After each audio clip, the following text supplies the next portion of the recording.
Maya Chen stares at the termination letter, her hands trembling as Chief Morrison's words echo in her mind. Reckless endangerment of personnel. The betrayal cuts deeper than any blade. She saved a life, and they're destroying hers for it.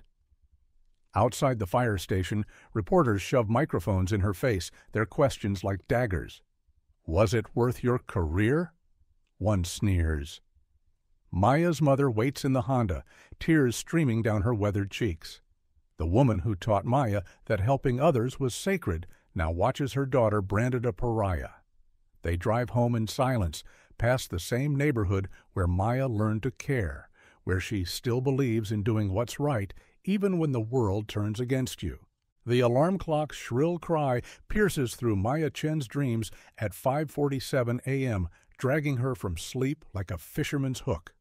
She rolls out of the narrow twin bed, her bare feet hitting the cold linoleum floor that's been patched with silver duct tape in exactly 3 places, each repair a small battle her mother fought against poverty. The studio apartment above Chen's laundromat measures 12 feet by 15 feet, every inch utilized with the precision of a ship's cabin. Maya's EMT uniform hangs on a hook beside the bathroom door, pressed and ready despite being 2 years old and showing signs of wear at the elbows and knees. Below her feet, the industrial washing machines rumble to life as her mother begins the day's first load. The sound has been Maya's morning soundtrack for 26 years, as reliable as sunrise. The scent of industrial detergent rises through the thin floorboards, Tide mixed with bleach, fabric softener, and the faint chemical tang of dry cleaning solvents. It's not pleasant, but it's home. Maya pulls on her uniform, the navy blue fabric still crisp from her mother's careful pressing.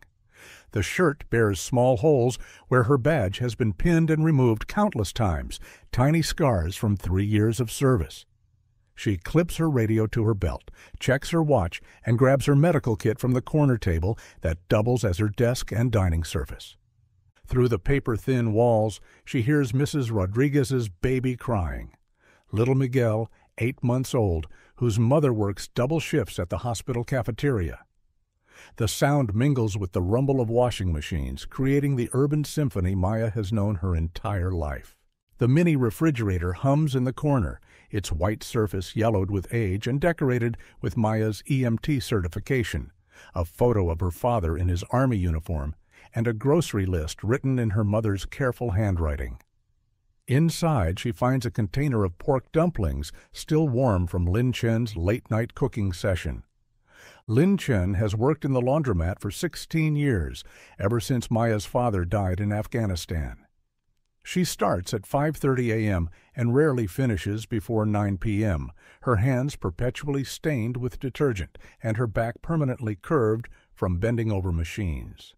But she still finds time to cook for her daughter, still insists on making sure Maya eats properly despite her irregular schedule. Maya bites into a dumpling as she checks her phone. 3 missed calls from Jake Martinez, her partner, probably wondering if she wants to grab coffee before their shift. A text from her high school friend Carmen. Drinks Friday? A reminder from her phone about her mother's doctor appointment next week. Routine checkup. But Maya still worries about the long hours, the physical demands, the stress of running a small business in a neighborhood where every dollar matters. She locks the apartment door and walks down the narrow staircase to the laundromat's back entrance. The morning air tastes of fresh bread from Morales Bakery 3 blocks away, mixed with exhaust from early commuters racing toward downtown office buildings. The sky is that particular shade of gray that promises either sunshine or storm, urban dawn suspended between possibilities. Maya's Honda Civic sits in the alley behind the laundromat, its blue paint faded to gray in places where rust has begun its patient work. The odometer reads 180,847 miles, most of them accumulated during Maya's high school years when she drove herself to classes, work, and volunteer shifts at the community center. The engine coughs to life, protesting but obedient, and Maya begins her drive through streets she knows by heart. Past the corner where she learned to ride a bike at age 7, wobbling on training wheels while her father ran alongside. Past the community center where she volunteered throughout high school, teaching elderly immigrants how to use computers and helping kids with homework.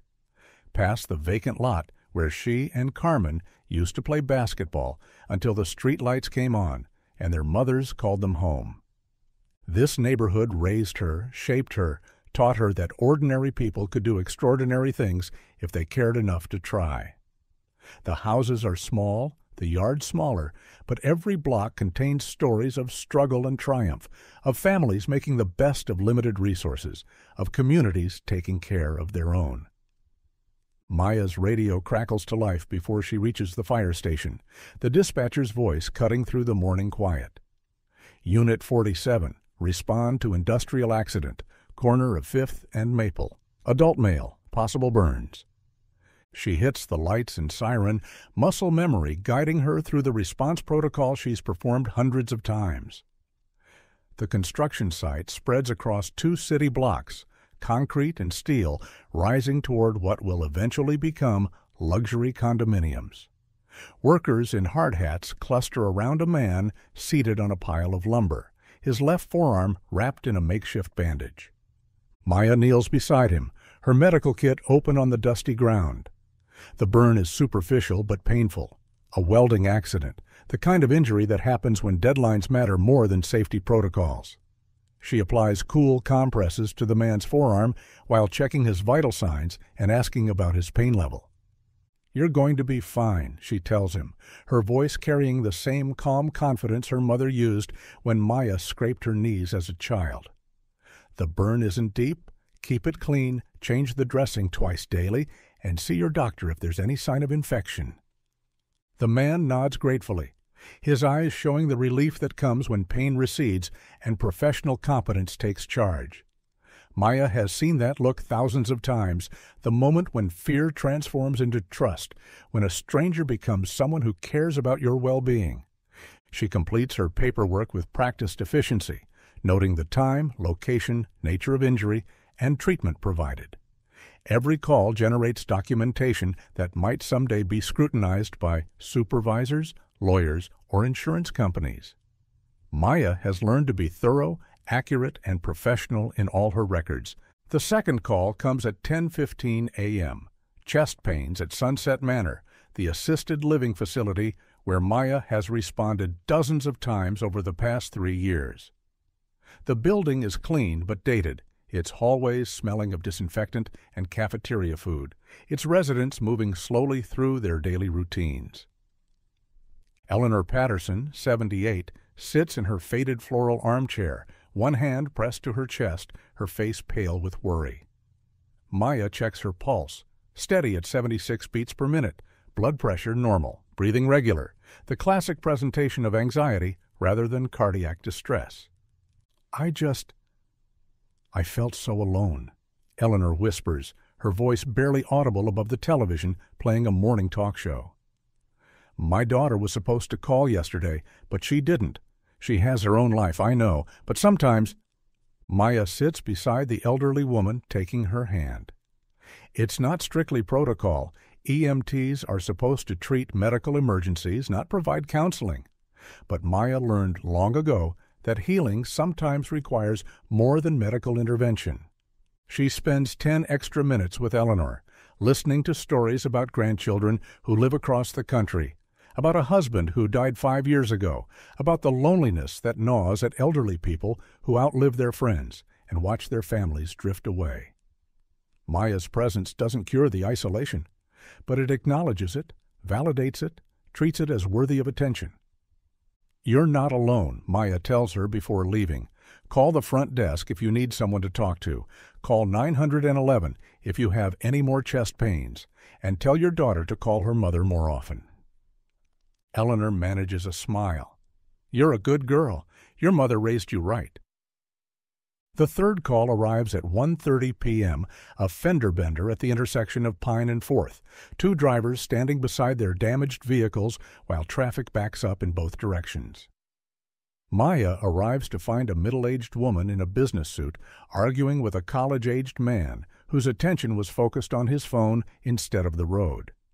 Neither driver is injured, but Maya performs the required assessments anyway, checking for signs of whiplash, concussion, or delayed trauma responses.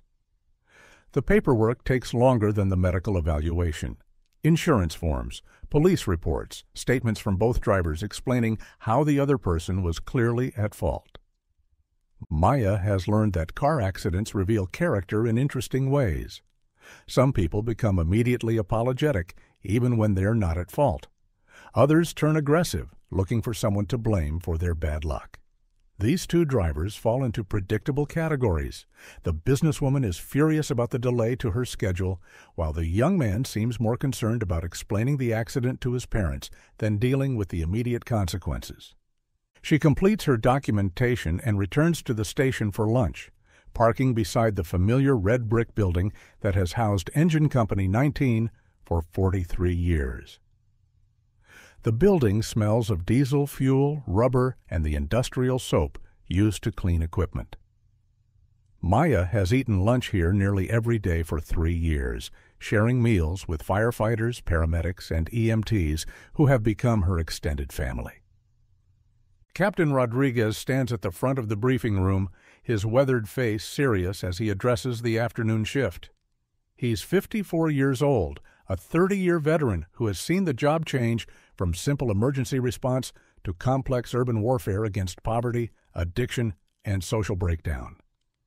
Budget cuts are coming, he announces, his voice carrying the authority of someone who has delivered bad news before. City Council voted to reduce our funding by 12%. Administration is watching everything we do now. Every response time, every supply requisition, every decision will be scrutinized. The room falls quiet. Budget cuts mean longer response times, older equipment, fewer personnel. They mean more pressure to follow protocols exactly to avoid any action that might generate liability or controversy. Follow evacuation procedures to the letter, Rodriguez continues. No exceptions, no improvisation, no heroics. The lawyers are looking for any excuse to blame us for problems that aren't our fault. Maya nods along with the others, not knowing these words will haunt her in less than 8 hours. She has always followed protocols, has never been disciplined for misconduct or poor judgment. Her personnel file contains commendations for professionalism, efficiency, and community service. After the briefing, she restocks supplies in Unit 47, the ambulance she has been assigned for the past 18 months. The interior is cramped but organized with military precision. Oxygen tanks secured in brackets, medical supplies arranged in order of likely need, defibrillator tested and ready, stretcher cleaned and prepared for the next patient.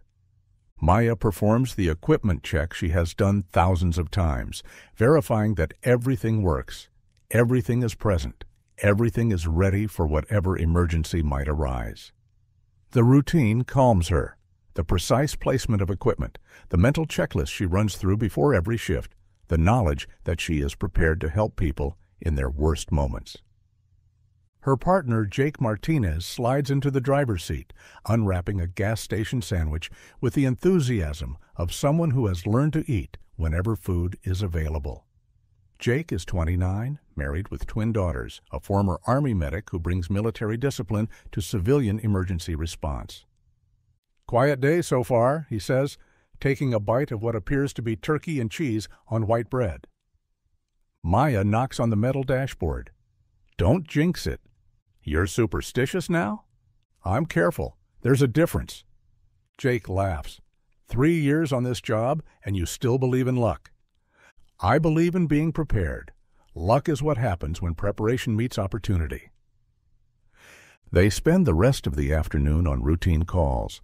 A minor drug overdose that responds well to Narcan, an elderly man who fell in his bathroom but suffered no serious injuries, a teenager having an anxiety attack at school. Each call follows familiar patterns. Assess, treat, transport if necessary, document everything. Maya finds satisfaction in the routine, in the knowledge that she makes a difference in people's lives during their most vulnerable moments.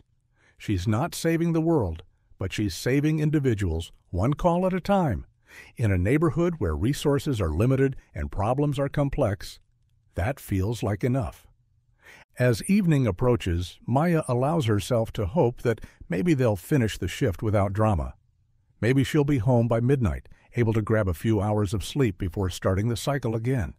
Maybe Tuesday will be one of the quiet days that remind her why she chose this profession. But Tuesday night has other plans. The call comes at 11:43 p.m., just as Maya considers that maybe they'll finish the shift without major incident. She's completing paperwork from their last call when the radio crackles with an urgency that makes every emergency responder's blood run cold. All units. Structure fire at Sunset Terrace Apartments, 1247 Elm Street. Multiple residents trapped. Full building evacuation in progress. All available units respond immediately. Maya's stomach drops.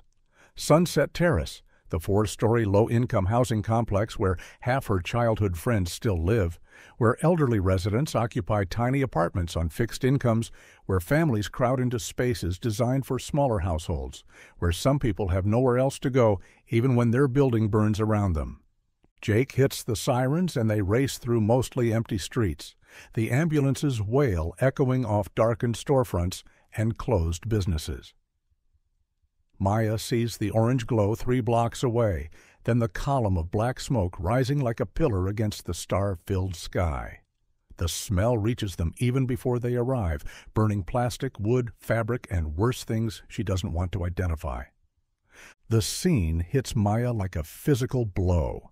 Flames consume the entire 3rd floor of the building, glass windows exploding outward in showers of sparks that dance in the night air like deadly confetti.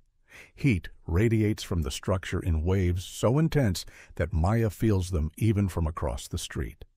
Residents cluster on the sidewalk in pajamas, robes, and whatever clothes they could grab during their escape. Children cry in their parents' arms while elderly residents sit on the curb, many still wearing slippers, their faces painted orange by the firelight.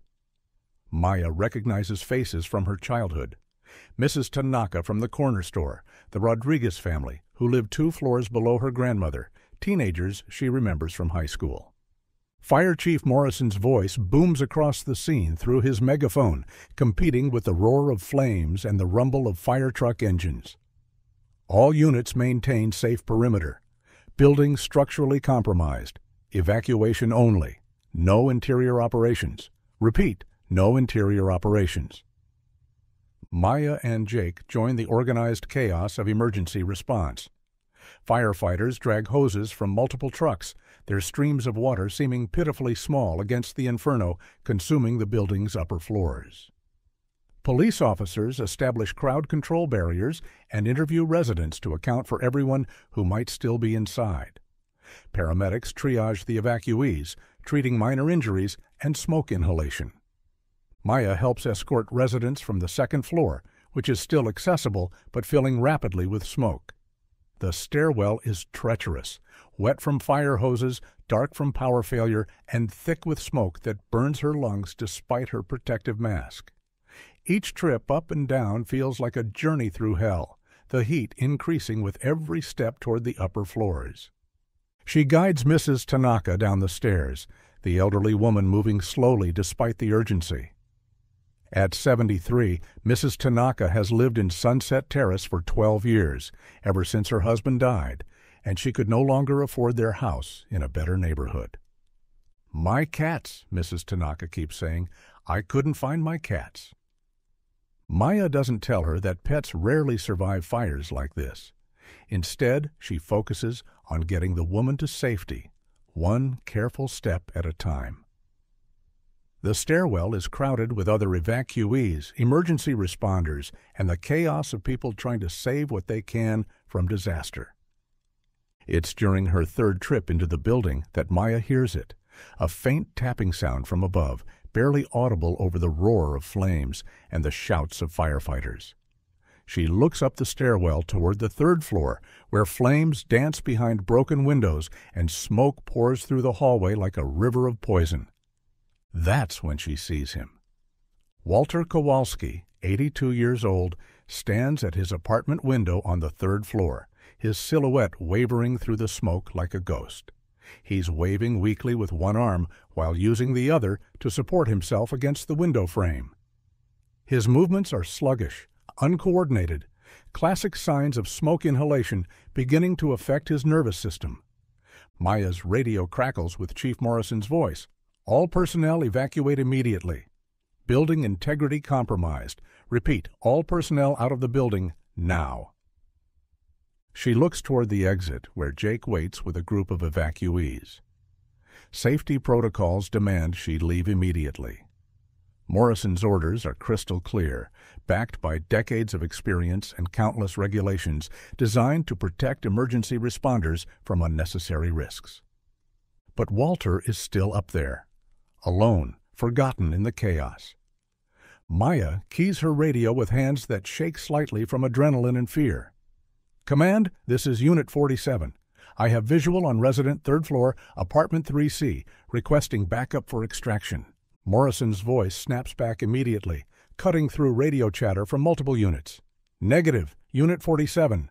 Building condemned due to structural instability. All units withdraw to safety perimeter immediately. That is a direct order." Maya stares up at Walter's window. The old man's movements are growing weaker, more erratic.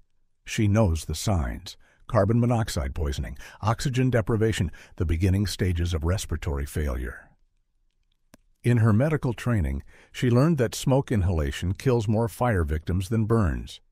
Walter has minutes, maybe less, before unconsciousness claims him. How long does he have? How long before the floor collapses beneath him or the smoke overwhelms his struggling respiratory system? Jake appears at her shoulder, his face grim behind his protective mask. "Maya, we need to go, right now. Morrison's not kidding about the structural integrity." She looks at her partner, her friend, her colleague, someone who trusts her judgment and relies on her decision-making. Jake has a wife and twin daughters at home. He has every reason to follow orders, to choose safety over heroism, to prioritize the lives of emergency responders over civilians who are beyond help. Maya looks back up at Walter's window. The old man has stopped waving. His silhouette is barely visible through the thickening smoke. She makes her choice. Maya drops her radio. It clatters to the wet floor, Morrison's voice still barking orders that she will no longer hear. She grabs her medical kit and extra oxygen tank, checking quickly to ensure she has everything needed for smoke inhalation treatment. "Maya, don't—" But she's already running, taking the stairs 2 at a time toward the 3rd floor. Behind her, Jake's voice fades into the general chaos of the emergency response. Ahead of her, the heat intensifies with each step, the air growing thicker and more toxic despite her protective equipment. The 3rd floor hallway is a vision from hell. Flames lick at the ceiling, paint bubbling and peeling from the walls in long strips that hang like dead skin. The carpet smolders beneath her boots, filling the air with acrid chemical smoke that makes her eyes water even behind her protective gear. The temperature has spiked to dangerous levels. Maya can feel the heat through her protective clothing, sweat streaming down her face inside her mask. Apartment 3C. The door is hot to the touch but unlocked. Walter probably never had time to lock it during the evacuation chaos. Maya pushes inside and immediately understands why he didn't escape with the other residents. The apartment is a maze. Newspapers stacked head-high along every wall, creating narrow pathways between rooms. Books, magazines, and personal belongings fill every available surface. Walter Kowalski is a hoarder, and his compulsion has turned his home into a trap. Maya finds him collapsed in his tiny bathroom, his frail body crumpled beside the toilet where he apparently sought refuge from the smoke. He's conscious but barely responsive, his breathing shallow and labored, his skin pale with a bluish tint around his lips that indicates severe oxygen deprivation. "Walter, can you hear me?" Maya kneels beside him, her voice muffled by her mask, but loud enough to penetrate his diminished consciousness. His eyes flutter open, unfocused but aware. He tries to speak but can only produce a weak coughing sound. Maya checks his pulse, weak but steady at 54 beats per minute. blood pressure difficult to assess under these conditions, but his skin is clammy and cool despite the intense heat surrounding them. Maya connects her portable oxygen unit to Walter's face, adjusting the flow rate for maximum therapeutic benefit. Within seconds, his breathing improves slightly and some color returns to his cheeks. She performs a rapid assessment, no visible burns, but severe smoke inhalation and possible carbon monoxide poisoning. He needs immediate evacuation and advanced medical treatment. The building shudders around them, a deep groaning sound that speaks of structural failure in progress. Maya knows they have minutes at most before the floor collapses or the ceiling comes down. Time to make the most important decision of her career. She positions herself beside Walter, sliding her arms under his shoulders and knees. At 82, he weighs perhaps 140 pounds, but dead weight is always heavier than it appears, and her protective gear adds awkwardness to every movement. Maya hoists Walter into a fireman's carry, his unconscious form draped across her shoulders. Her knees buckle momentarily under the unexpected weight distribution, but she steadies herself against the doorframe and heads back toward the hallway. The corridor is worse now. Flames have spread across sections of the ceiling, and the temperature has spiked beyond what her protective gear can fully mitigate. Maya can feel the heat through her clothing, her boots, her gloves. Sweat streams into her eyes, making it difficult to see through her mask. 1 step. 2 steps. The floor creaks ominously beneath their combined weight. Walter's breathing rattles against her ear as she navigates through the smoke-filled hallway, his oxygen mask providing precious life support, while Maya's own air supply diminishes with each labored breath. The stairwell entrance seems impossibly far away, a gray rectangle barely visible through the thickening smoke. Maya forces herself to focus on that target, to ignore the heat, the weight, the voice in her head that says she's going to die trying to save someone who might already be beyond help. 20 feet, 15, 10. Behind them, the ceiling above Walter's apartment collapses with a thunderous crash that shakes the entire building. Flaming debris crashes down where they stood moments before, sending a shower of sparks and burning materials across the hallway. The sound is deafening, the roar of destruction, the scream of failing metal, the crack of wooden beams surrendering to forces beyond their design limits. Maya stumbles but keeps moving, Walter's unconscious form pressing into her shoulders with each step. The heat is overwhelming now, penetrating her protective gear and searing her lungs despite her mask. She can smell her own hair singeing, can feel blisters forming on exposed skin around her gloves and boots. The stairwell offers slight relief from the direct flames, but the smoke is thicker here, funneling upward like a chimney carrying the building's death to the sky. Maya can barely see the steps beneath her feet as she begins the descent that will either save both their lives or kill them both. 3rd floor to 2nd. Walter's weight seems to double with each step, her legs burning from exertion and oxygen deprivation. The medical kit and oxygen tank add extra pounds to her burden, but she can't abandon them. Walter needs continuous oxygen support to survive the next few minutes. 2nd floor to 1st. Maya's breathing is labored now, even through her protective equipment. The smoke is winning, overwhelming her mask's filtration system and penetrating her respiratory defenses. Her vision grays at the edges, a warning sign of carbon monoxide poisoning that she recognizes from her medical training. Ground floor. The exit beckons 50 feet away, a rectangle of blessed cool air and flashing emergency lights. Maya forces her legs to continue moving, 1 step at a time, Walter's life depending on her ability to cover those final yards.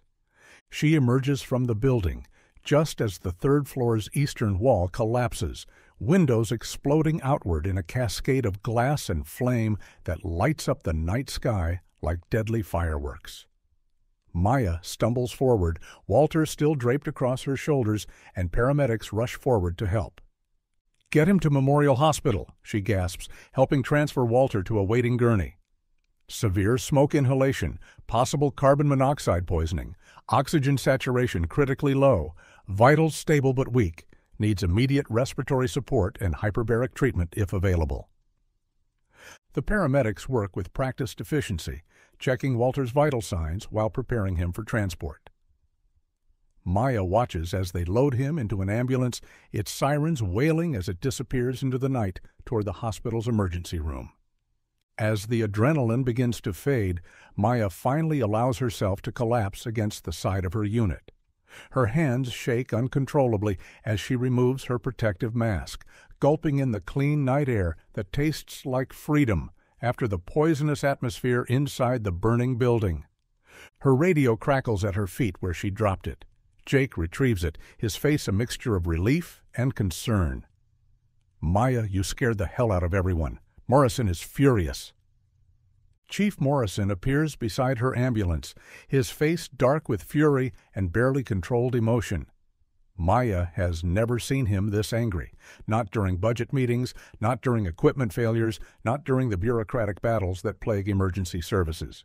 "Chen, my office, now?" The walk to Morrison's office feels like a funeral march. Maya's boots echo in the empty hallway of the fire station, each step bringing her closer to the confrontation she knows will end her career. Her protective gear hangs heavy on her shoulders, still reeking of smoke and failure. Morrison's office occupies the corner of the building's second floor, its windows overlooking the apparatus bay where fire trucks and ambulances sit, ready for the next emergency. The walls are covered with commendations, photographs of fallen firefighters, and procedural charts that govern every aspect of emergency response. Maya has been in this office dozens of times for routine meetings, performance reviews, and shift briefings. She has never been here for disciplinary action. Morrison closes the door and walks behind his desk without inviting Maya to sit. He opens a file folder, her personnel file, she realizes, and begins reading from documents she has never seen. Maya Lin Chen, EMT certification number 4471, hired July 15th, 3 years ago. Performance reviews, satisfactory to excellent. Disciplinary actions, none. Commendations, 6, including recognition for community service and professional excellence. Maya remained standing, uncertain whether she should speak or wait for Morrison to finish his review of her record. "Until tonight," Morrison continues, his voice flat and professional. "Body camera footage shows clear violation of evacuation orders at 11:52 p.m. Radio transcripts confirm you were given direct orders to evacuate the building. Witness statements indicate you deliberately dropped your radio and entered the structure against explicit instructions. I saved his life." Morrison looks up from the file, his eyes cold. "You violated direct orders during an emergency situation. You endangered other personnel who might have been required to rescue you. You ignored safety protocols that exist to protect emergency responders from unnecessary risks. Walter Kowalski would be dead right now if I had followed your orders." "Walter Kowalski is not my responsibility," Morrison snaps. "My crew is my responsibility. Every person who works under my command goes home alive at the end of their shift. That is my job. That is why protocols exist. That is why we follow orders instead of making individual decisions based on emotion." Maya leans forward, her voice rising despite her attempts to remain calm. "So we just let people die? We stand outside and watch buildings burn with people inside because following orders is more important than saving lives. We follow orders because emergency scenes are chaos, and chaos kills people. We follow protocols because they are based on decades of experience and countless tragedies. We maintain command structure because individual heroics get people killed." Morrison slides a document across his desk. Maya recognizes the termination form. She has seen them before when other employees were dismissed for various infractions. "You are terminated effective immediately. No benefits, no pension, no references for future employment in emergency services. Your EMT certification will be reviewed by the state board, and I will be recommending suspension pending investigation." The words hit Maya like physical blows. Her career, the only profession she has ever wanted, the calling that defined her identity for 3 years, evaporating in an instant because she chose to save a life instead of following orders. "I saved a man's life," she whispers, her voice breaking despite her efforts to maintain composure. "You violated the direct orders of your commanding officer during an emergency operation," Morrison replies, his tone unchanged.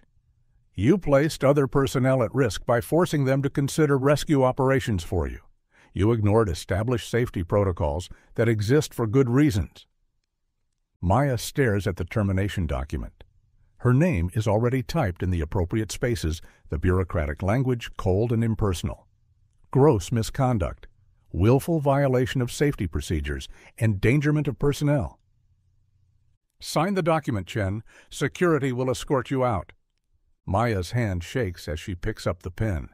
3 years of service, hundreds of successful calls, lives saved and suffering eased, reduced to a signature on a termination form. She writes her name slowly, each letter feeling like a betrayal of everything she believed about her profession. "Turn in your radio, your medical kit, and your identification badge," Morrison says, already moving on to other paperwork. "You have 5 minutes to collect personal items from your locker." Maya removes her equipment with numb fingers, placing each item on Morrison's desk like artifacts from a previous life. The radio that connected her to dispatch and other units, the medical kit she restocked before every shift, the badge that identified her as someone who helped people in their worst moments. The walk to her locker feels endless. Other firefighters and EMTs watch her passage with expressions ranging from sympathy to confusion. Some nod in support, others avoid eye contact. Maya understands. Associating with someone under disciplinary action could damage their own careers. Her locker contains little of personal value: a change of clothes, protein bars for long shifts, a photograph of her parents on their wedding day. She packs everything into a paper bag, the contents of her professional life fitting easily into something designed to hold a lunch. Security escort is provided by Officer Davis, a veteran cop who has worked with emergency services for 15 years. He says nothing during the walk to the parking garage, but his expression is sympathetic rather than hostile. "For what it's worth," he says quietly as they reach Maya's car, "I think you did the right thing." Maya nods, not trusting her voice to respond. She drives home through empty streets, past the remains of Sunset Terrace, where fire crews are still working to contain the blaze. The building's 3rd floor is completely destroyed, its skeletal remains reaching toward the sky like accusing fingers. At home, Maya's mother waits in the kitchen, her face streaked with tears. Lin Chen has been watching the news, has seen the footage of the fire, has heard the reports about her daughter's reckless behavior. "I'm so sorry, baby," Lin whispers in Mandarin, pulling Maya into an embrace that smells of detergent and jasmine tea. "I'm so sorry this happened to you."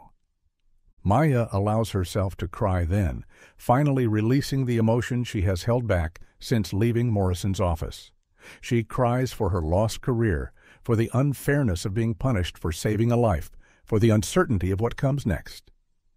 "I did the right thing, Ma," she says through her tears. "I know I did the right thing." "I know, baby. I know you did." But doubt creeps in as Maya lies in bed that night, staring at the ceiling while sirens wail in the distance. Did she do the right thing? Or did she let emotion override professional judgment? Was Walter Kowalski's life worth destroying her career? Worth disappointing her mother? Worth throwing away everything she had worked to achieve? The questions follow her into fitful sleep, where she dreams of burning buildings and impossible choices. Maya wakes to her phone buzzing incessantly on the nightstand. The digital clock reads 6:23 a.m., less than 5 hours since she finally fell asleep. The phone screen shows 17 missed calls, 43 text messages, and dozens of social media notifications. The first text is from Jake. "Channel 7 is running the story. You need to see this." Maya fumbles for the television remote, her hands still shaking from residual stress and exhaustion. Channel 7's morning broadcast shows aerial footage of the Sunset Terrace fire, the building's gutted remains looking even worse in daylight. Good morning. I'm Rebecca Martinez with Channel 7 News. Our top story this morning: a Metro EMT has been fired following her decision to ignore evacuation orders during last night's apartment fire in the Riverside district. Maya's stomach drops as her EMT photograph appears on screen, the official photo from her certification, where she looks young and optimistic and certain that helping people is always the right choice. Maya Chen, a 3-year veteran of Metro Emergency Medical Services, has been terminated following her decision to enter a burning building against direct orders from Fire Command. Sources within the fire department say Chen's actions violated established safety protocols and put other emergency responders at risk. The reporter stands outside the fire station, her perfectly styled hair catching the morning light. Behind her, Maya recognizes the building where she trained, where she prepared for calls, where she believed she was part of something important. Fire Chief Morrison declined to comment for this story, but department sources suggest this incident highlights ongoing concerns about procedure compliance among emergency responders. The building was later deemed structurally unsound, making Chen's decision particularly dangerous. Maya grabs the remote, turning up the volume. The story continues with quotes from unnamed sources describing her as reckless and unprofessional. They're painting her as a cowboy who put others at risk for personal glory, someone who couldn't follow orders when lives were on the line. Her phone buzzes with another text, this one from Carmen. Maya, what the hell is happening? The news is making you sound like some kind of maniac. Maya scrolls through social media, watching her reputation disintegrate in real time. The story has been picked up by local bloggers, shared on Facebook, discussed on Twitter. Most comments are negative, people who have never been in an emergency situation offering their opinions on protocol compliance and professional conduct. Typical millennial thinking rules don't apply to them, reads one comment with 47 likes. She should have followed orders. That's what training is for, reads another. Reckless behavior like this gets good firefighters killed, adds a third. Maya sets her phone aside, unable to read any more criticism from strangers who know nothing about Walter Kowalski, nothing about the impossible choice she faced, nothing about what it means to watch someone die when you have the ability to save them. Her mother appears in the doorway with a cup of tea, her face drawn with worry and exhaustion. Lin Chen has been awake most of the night, alternating between pride in her daughter's courage and fear about what the future holds. Don't read those comments, Lin says, quietly, setting the tea beside Maya's bed. Those people don't know you. They don't know what kind of person you are. Maybe they're right, Ma. Maybe I did make the wrong choice. No.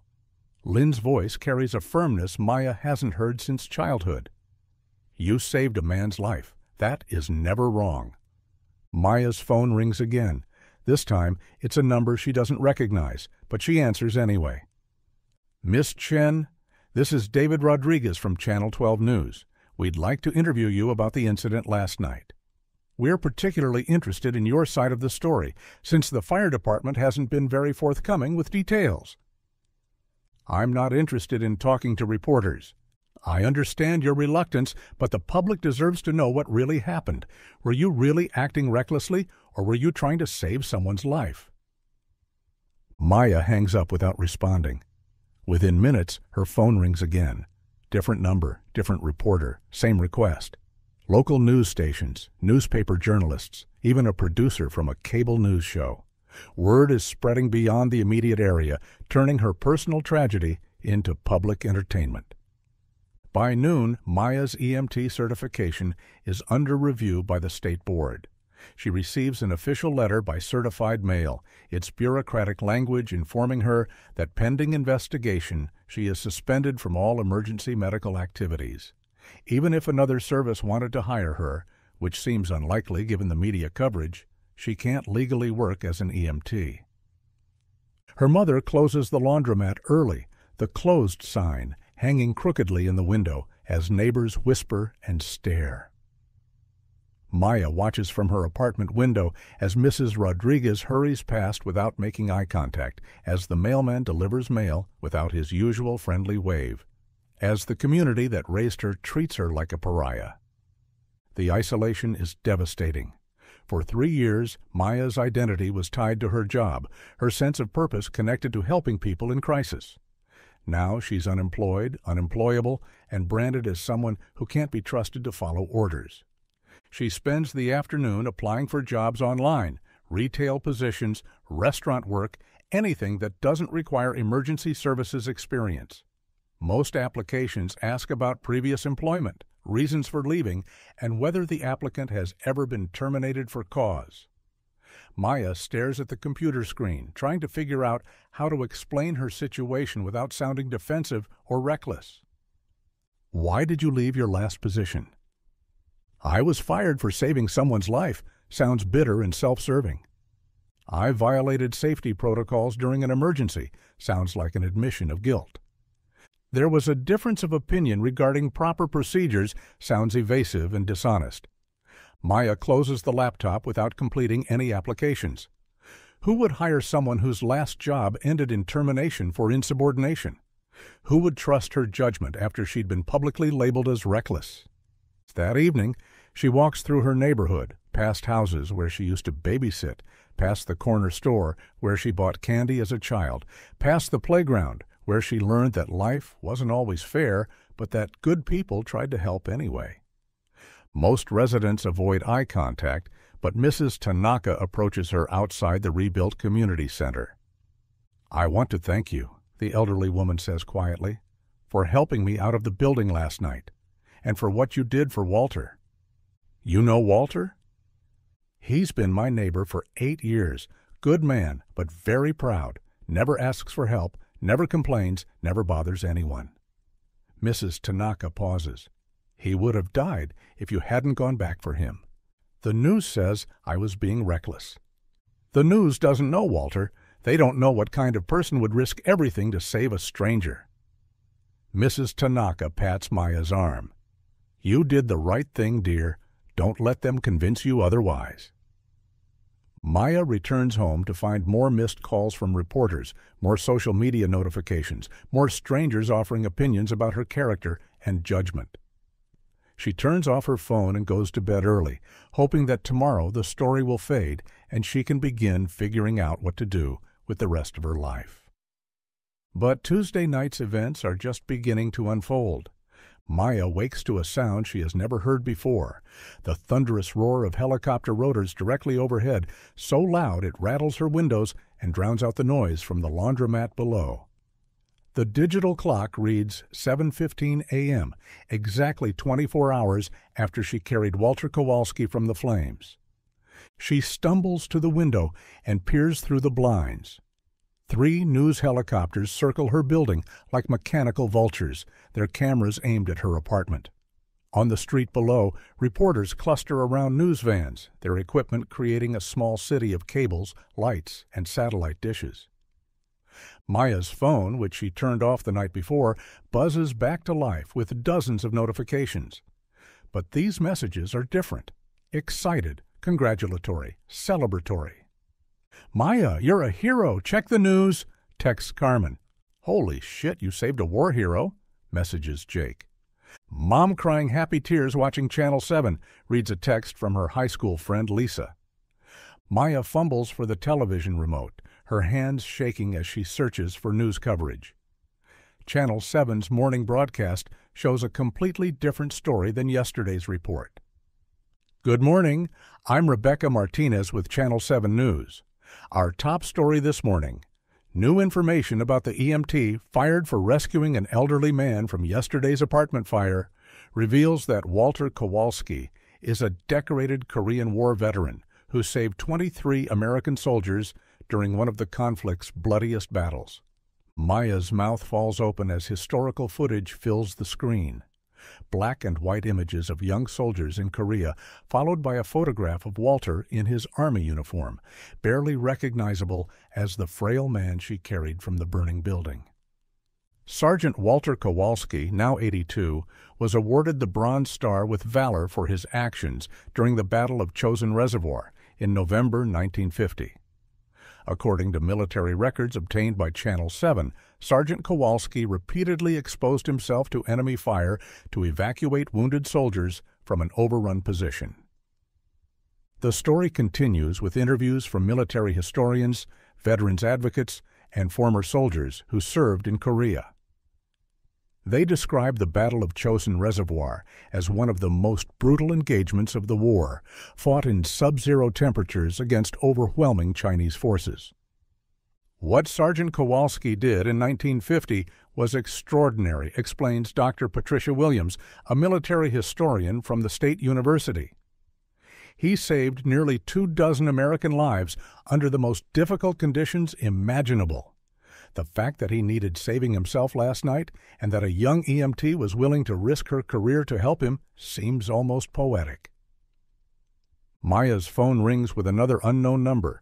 This time she answers. "Miss Chen, this is Colonel Sarah Martinez with the United States Army. I'm calling on behalf of the Pentagon to thank you for what you did for Sergeant Kowalski. We'd like to arrange a meeting, if you're willing." A meeting? Someone very important wants to express their gratitude personally. Can you be ready to travel in 30 minutes? Maya looks around her tiny apartment, still wearing yesterday's clothes, her hair unwashed and her face showing the strain of the past 24 hours. Travel where? I'm not authorized to discuss details over the phone. A security detail will be at your location shortly. Please pack an overnight bag. The line goes dead. Maya stares at her phone, wondering if she's still dreaming or if her life has taken another impossible turn. 28 minutes later, a black SUV with tinted windows pulls up outside Chen's laundromat, followed by a second identical vehicle. Men in dark suits emerge, their movements precise and professional, their eyes constantly scanning for potential threats. Maya's mother watches from the window as her daughter is escorted to the waiting vehicles. "Where are you taking her?" Lynn demands, her English accented by decades of speaking Mandarin at home. "She's not in any trouble, ma'am," Agent Martinez promises, her voice respectful but firm. Someone very important wants to thank her personally for what she did yesterday. Maya hugs her mother goodbye, still uncertain what's happening, but trusting that the alternative, staying home to face reporters and social media criticism, is worse than whatever mysterious journey awaits. The SUV glides through city streets with an escort Maya didn't notice until they're moving. Police motorcycles clearing intersections, unmarked cars blocking side streets, the kind of security detail reserved for high-ranking government officials. At the airport, they bypass the terminal entirely, driving directly onto the tarmac where a small jet waits. The aircraft is sleek and white with small American flags on the wings and no other visible markings. "Miss Chen?" A flight attendant greets her at the aircraft door. "Welcome aboard. We'll be airborne shortly." Maya has never been on a private jet. The interior is all cream leather and polished wood, with seats that look more like recliners than airline furniture. She buckles in as the plane taxis toward the runway, still trying to understand how carrying an old man from a burning building has led to this moment. "Where are we going?" she asks Agent Martinez. "Baltimore, Johns Hopkins Hospital. There's someone there who wants to meet you." The flight takes 47 minutes. Maya spends most of it staring out the window at clouds and farmland, trying to process how her life has changed so dramatically in less than 48 hours. Yesterday morning, she was an unemployed former EMT facing public humiliation. Now she's flying on a government jet to meet someone important enough to require Secret Service protection. At Baltimore, another motorcade waits. The drive to Johns Hopkins takes them through busy city streets lined with historical architecture and monuments Maya has only seen in photographs. The hospital complex is enormous. Multiple buildings connected by covered walkways, construction cranes indicating ongoing expansion, the organized chaos of a major medical center. Their SUV pulls up to a side entrance where security guards wave them through without question. Maya follows Agent Martinez through corridors filled with the controlled urgency of hospital life. Doctors consulting over patient charts, nurses moving efficiently between rooms, the subtle tension of life and death decisions being made constantly. They take an elevator to the 7th floor, then walk down a quiet hallway toward a room with 2 additional agents stationed outside. Maya's escort knocks softly on the door. "He's awake," comes a voice from inside. The door opens to reveal a private hospital room that resembles a luxury hotel suite more than medical facility. Medical equipment is present, but discreetly positioned. The overall atmosphere more like a business meeting than healthcare setting. Walter Kowalski sits propped up in bed, oxygen cannula in his nose, but otherwise looking remarkably well for an 82-year-old who nearly died in a fire less than 24 hours earlier. His color is good, his eyes are clear and focused, and he's wearing a hospital gown that looks suspiciously new and expensive. Beside his bed, in a simple navy suit that probably costs more than Maya's annual salary, sits the President of the United States. Maya's mind goes blank. She's meeting the President, the actual President of the United States in person in a hospital room because she carried an elderly war veteran out of a burning building. President William Mitchell stands as Maya enters, his famous smile warm and genuine. At 63, he's shorter than he appears on television, but carries himself with the confidence of someone accustomed to being the most important person in any room. "Miss Chen, thank you for coming." Maya's mouth has gone completely dry. She manages to speak, though her voice sounds strange and distant. "Mr. President." "Please sit down." He gestures to a chair beside Walter's bed. "I wanted to meet the young woman who risked everything to save Walter here." Walter's eyes are bright and alert, completely different from the unconscious man Maya carried down burning stairs. He reaches out with a trembling hand, and Maya takes it gently. "You saved my life," he whispers, his voice stronger than she expected. "I remember everything, the smoke, the heat, the feeling that I was going to die alone in that little bathroom. Then you were there." "I'm glad you're okay," Maya says, her voice thick with emotion she didn't expect to feel. President Mitchell leans forward in his chair. "Walter and I have been talking about you, Miss Chen, about what you did, what it cost you, and what it says about the kind of person you are." "I just did what anyone would do." "No," Walter says firmly, his grip on Maya's hand surprising strong. "You did what you would do. There's a difference. Most people would have followed orders, would have stayed safe, would have let an old man die, rather than risk their own career." The President nods. "Walter has been telling me about his time in Korea, about the choices he made during the Battle of Chosin Reservoir. He understands something about putting others' lives before your own safety." Maya looks between the two men, still struggling to understand why this moment is happening. "Mr. President, I appreciate you taking the time to—" "Miss Chen," he interrupts gently, "Walter tells me you lost your job because you chose to save his life instead of following evacuation orders. Is that correct?" Maya nods, not trusting her voice. "That's unacceptable," President Mitchell says, his tone becoming more formal. "Which is why I'm here to offer you a position with the Presidential Emergency Response Team. Full federal benefits, security clearance, and a starting salary of $89,000 per year. You'd be based in Washington, working directly with FEMA and the Department of Homeland Security to develop new protocols for emergency response in high-risk situations." The numbers hit Maya like physical blows. $89,000 per year, more than double her EMT salary. Federal benefits that include health care, retirement, and job security she never imagined possible. Security clearance that would open doors to careers she didn't know existed. She starts, then stops, overwhelmed by the magnitude of what's being offered. "What would I actually be doing?" she finally manages to ask. "Creating training programs for first responders," the President explains. "Developing new protocols for urban emergency response situations. Working with military advisors to improve disaster relief coordination across federal, state, and local agencies. making sure that what happened to you never happens to another first responder who makes the right choice in an impossible situation. It's everything Maya never knew she wanted, a chance to influence emergency response policy at the highest levels of government, to make real changes in how the country prepares for and responds to disasters, to turn her personal tragedy into systematic improvement.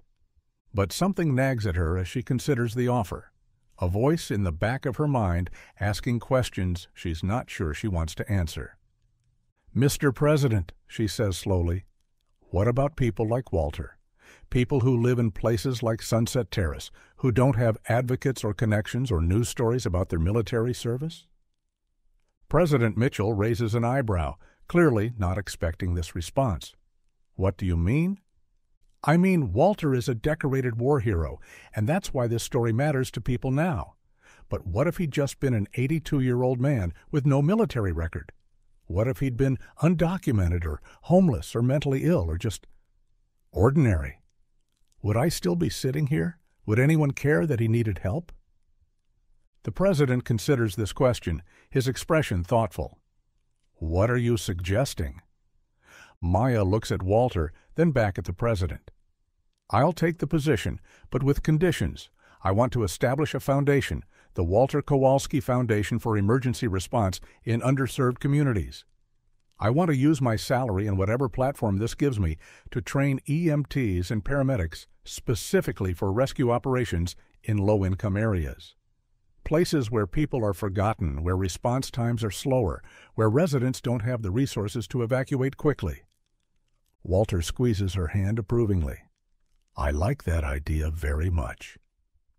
President Mitchell smiles, not his public smile, but something more genuine. "So do I. Consider it done. The foundation will have full federal support, and I'll make sure it gets the funding and resources necessary to make a real impact." Maya feels tears welling up in her eyes. 48 hours ago, she was unemployed and disgraced, branded as reckless and unprofessional.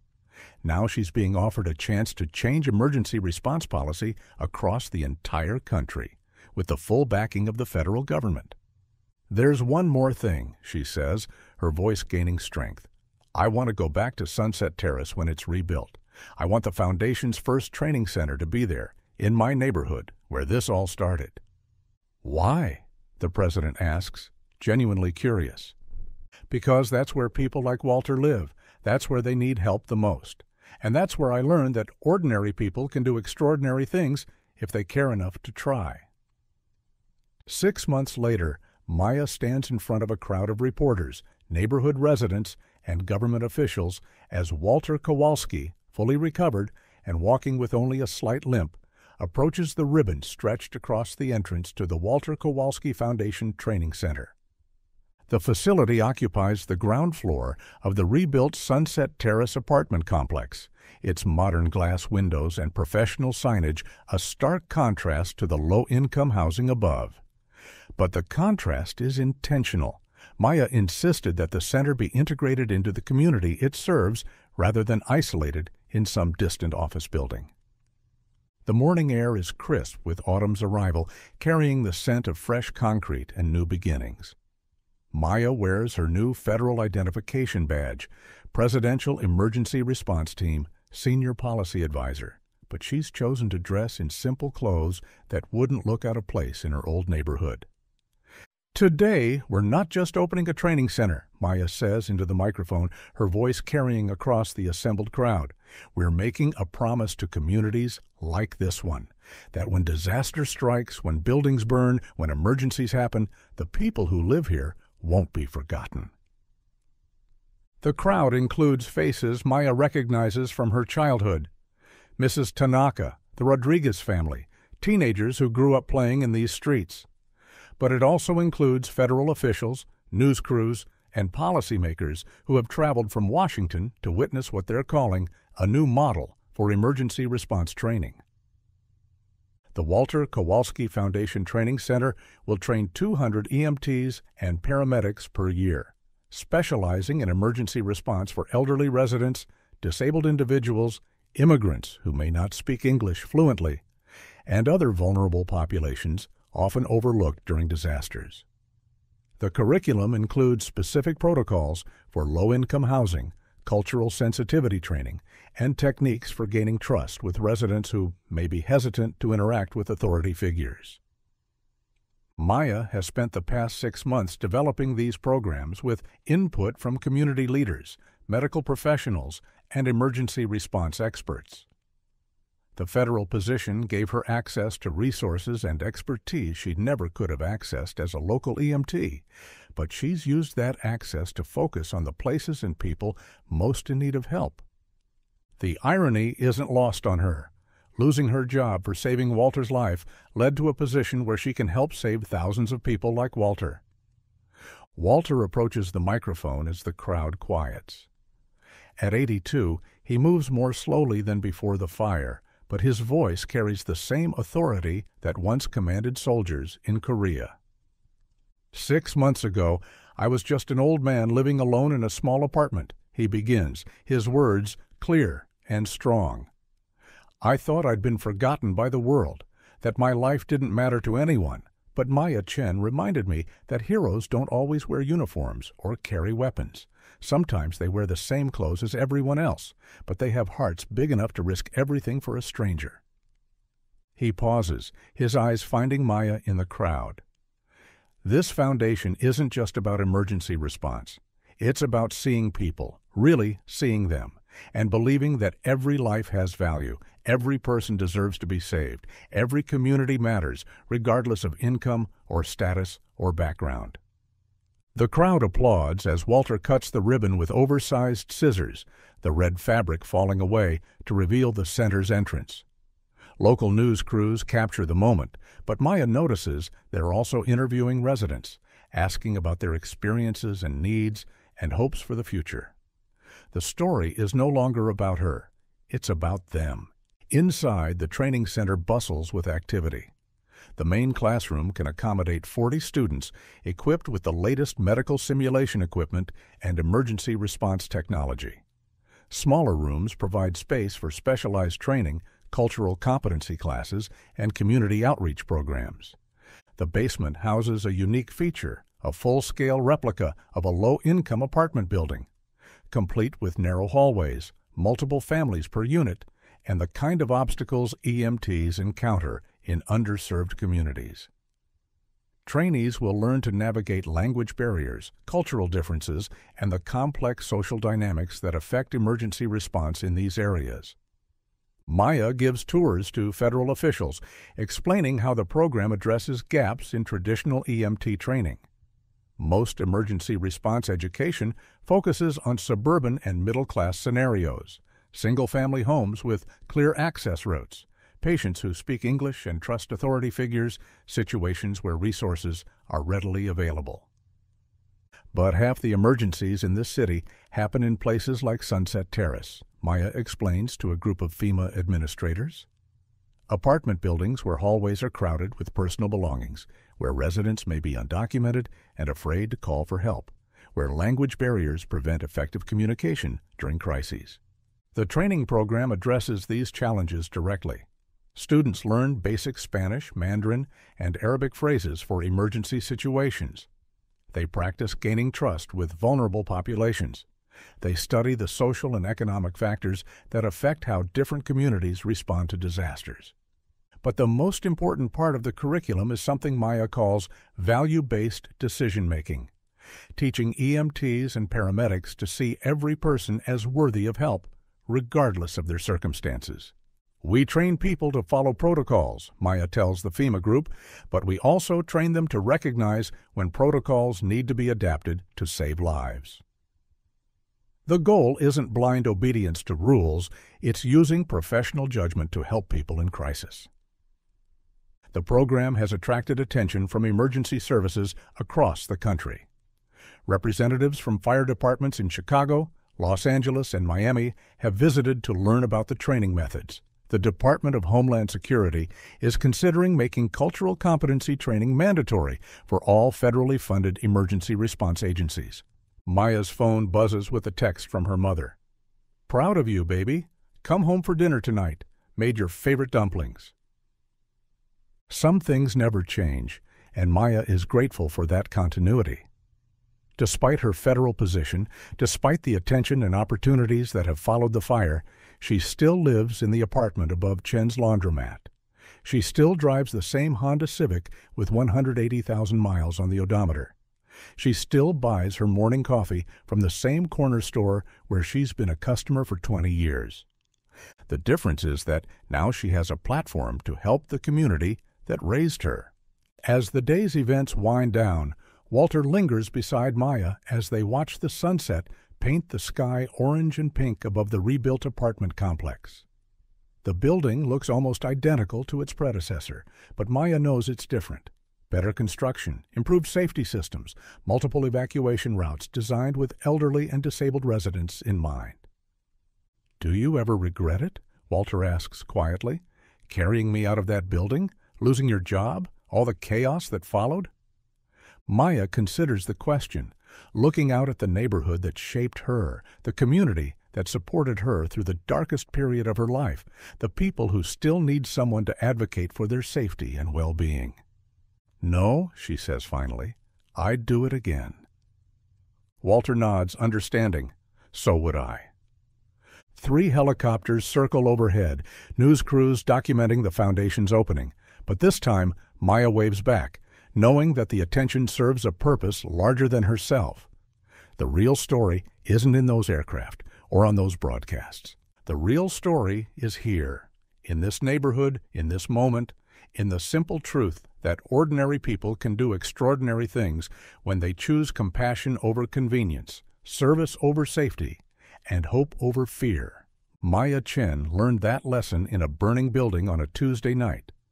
Now she's teaching it to anyone brave enough to listen, training the next generation of emergency responders to see every person as worthy of rescue, every life as valuable, every community as deserving of protection.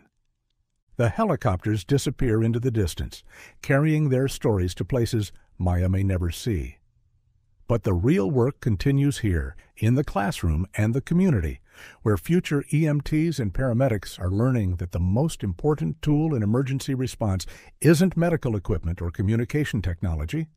It's the willingness to risk everything for someone you've never met, someone who might be forgotten by everyone else, but who matters infinitely in the moment when they need help.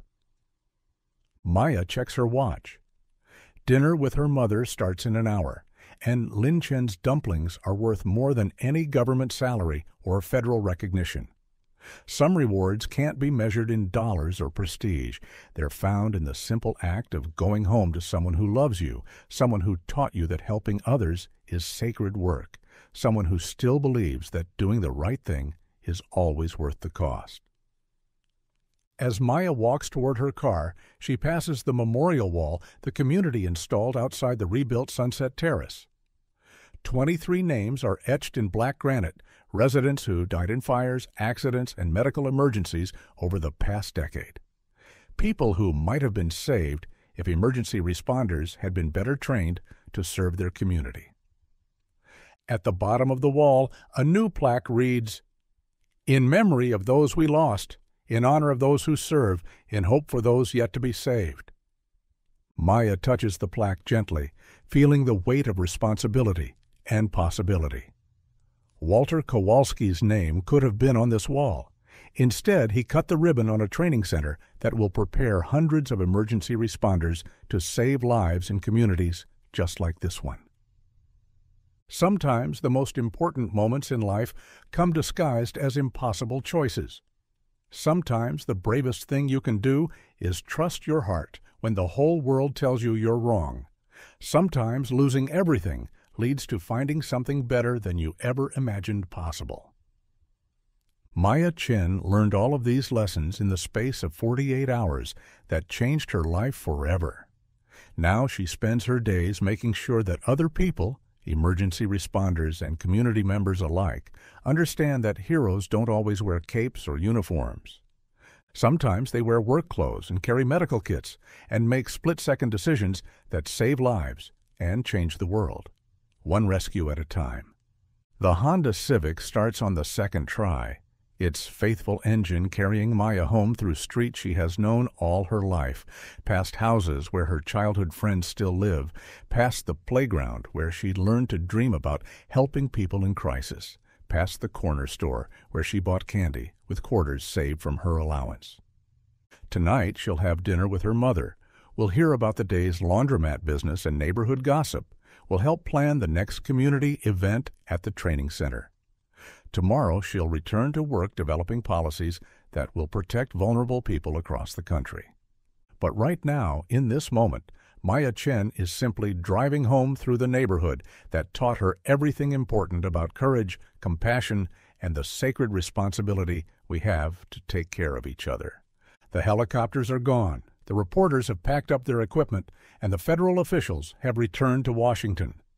What remains is the work itself, the daily commitment to seeing every person as worthy of rescue, every life as valuable, every community as deserving of protection. Maya learned that lesson in fire and smoke and fear. Now she teaches it in classrooms and training exercises and policy meetings, spreading the understanding that emergency response is ultimately about human dignity, about refusing to let anyone be forgotten or left behind. It's ordinary work done by ordinary people who choose to be extraordinary when extraordinary is needed. And sometimes, if you're very lucky, that choice changes not just one life, but hundreds of lives, creating ripples of compassion that spread far beyond what you can see or measure or imagine. Maya Chen saved Walter Kowalski's life on a Tuesday night. In return, she discovered her own.